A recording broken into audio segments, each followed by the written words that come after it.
Hi all, welcome to football arena. Eder Militao world കപ്പിൽ നിന്നും പുറത്തായതുകൊണ്ട് പകരം ആര് വരും എന്നുള്ളത് ബ്രസീലിയൻ ആരാധകർ ഉറ്റുനോക്കുന്ന കാര്യമാണ്.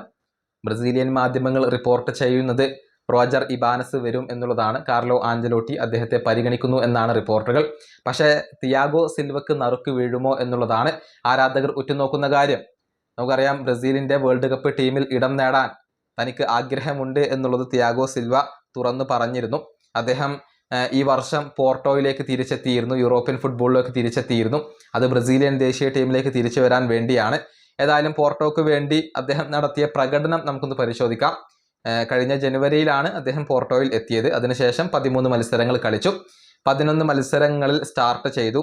91% പാസ് അക്യുറസി വരുന്നത്, 75% ഡുവൽ എഫിഷ്യൻസി വരുന്നു, 80% ഏരിയൽ ഡുവൽ എഫിഷ്യൻസി വരുന്നു, 53 ടാക്കിളുകൾ നടത്തി, 80 ഡിഫൻസീവ് ആക്ഷനുകൾ നടത്തി എന്ന് പറയുമ്പോൾ ശരാശരി ഒരു മത്സരത്തിൽ 6.2 വീതം ഡിഫൻസീവ് ആക്ഷനുകൾ നടത്തുന്നു. അതുപോലെ തന്നെ സീരിയസ് ആയ ഡിഫൻസീവ് എററുകൾ ഒരൊറ്റ തവണ പോലും അദ്ദേഹം വരുത്തി വെച്ചിട്ടില്ല.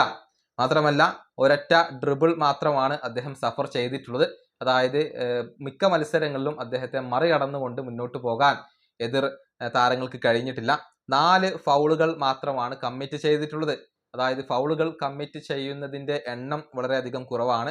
സോഫാ സ്കോർ റേറ്റിംഗ് 7.06 ആണ് വരുന്നത്. അതായത് നീറ്റ് ആൻഡ് ക്ലീൻ ആയിക്കൊണ്ടുള്ള ഒരു പ്രകടനം അദ്ദേഹം ഇപ്പോൾ നടത്തുന്നു. വളരെ മെച്ചുവേർഡ് ആയിക്കൊണ്ടുള്ള ഒരു രൂപത്തിലാണ് ഡിഫൻസിൽ അദ്ദേഹം ഇപ്പോൾ കളിച്ചുകൊണ്ടിരിക്കുന്നത്. പോർട്ടോക്ക് വേണ്ടി നല്ല രൂപത്തിൽ കളിച്ചിട്ടുണ്ട്. അദ്ദേഹം തൻ്റെ എക്സ്പീരിയൻസ് അവിടെ ഉപയോഗപ്പെടുത്തുന്നുണ്ട്. പക്ഷേ ആഞ്ചലോട്ടി അദ്ദേഹത്തെ വേൾഡ് കപ്പ് ടീമിൽ ഉൾപ്പെടുത്തുമോ എന്നുള്ളത് ഇപ്പോഴും ഉത്തരം കിട്ടാത്ത ഒരു ചോദ്യമാണ്. ഈ വീഡിയോ അവസാനിപ്പിക്കുന്നു. അടുത്തൊരു വീണ്ടും കാണാം.